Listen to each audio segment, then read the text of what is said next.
mask of polite calm even as he leaned in to whisper furiously to his stern-faced colleague. Both shared what Izzy could only describe as a look, and began flipping through the forms that Izzy had painstakingly filled out weeks ago online. She stiffened, her mind expecting a blow even though she knew there weren't any errors. Being dyslexic made written tasks challenging for her, but she knew that she had proofread everything twice with her assistive software. When Julian had finally confided in her about his possible reproductive issues after several months of trying for a baby, and had asked her to consider going down the IVF route, she'd thought it wonderful that he was willing to do anything to have a child with her. She'd had no idea that her husband had been freshly out of rehab when he'd eloped with her, and had been using her in a last-ditch attempt to stop his father from cutting him off from his inheritance completely. Even after she'd found out the truth, he'd been filled with promises and pretty words, as he'd presented her with plane tickets and the address of a luxury chalet where they would stay during the procedure. He'd said he was drunk that night. He finally admitted the truth, of course, that she was crazy to think such a story could ever be true. But for Izzy, it had been the first thing he'd ever told her that made complete sense. Suddenly, she'd seen the previous year of her marriage for what it was, and walking away had become an act of salvation rather than cowardice. She wasn't crazy. She never had been. It had been easy to put the idea of ever having a family of her own out of her head, as she'd fought for the courage to begin the process of divorce. But then, before she'd been able to do so, he died. His overdose had been ruled as likely accidental, but they would never truly know. She hadn't loved Julian, not really.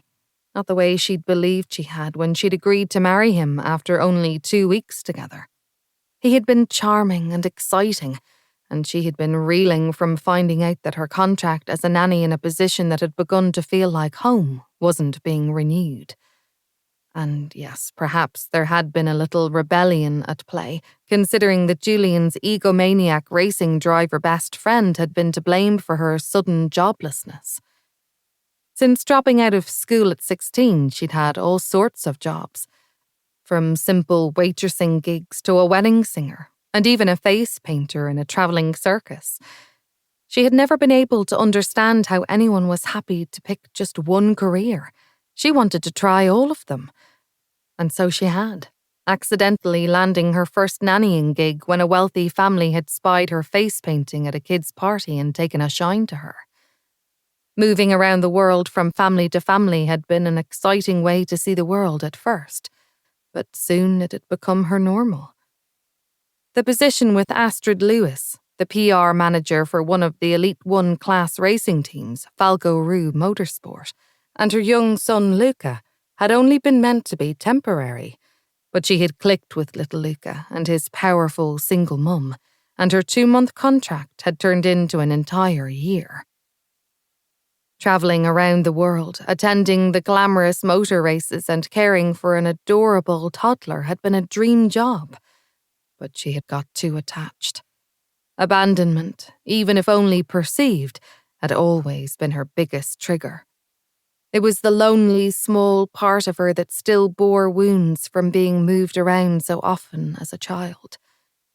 She closed her eyes, hating the fact that this prolonged waiting period had brought back all these difficult memories and what was supposed to be a wonderful day.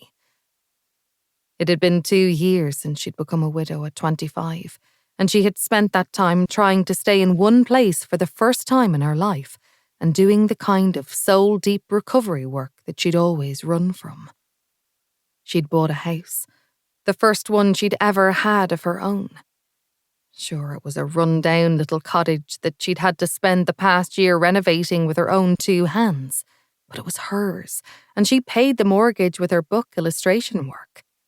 She'd always loved drawing and was grateful that she'd found a career in it after Astrid had let her go. But taking this final gift that Julian had given her, his sperm, still stored at this clinic, was a once-in-a-lifetime opportunity for her to give herself the dream she'd always longed for.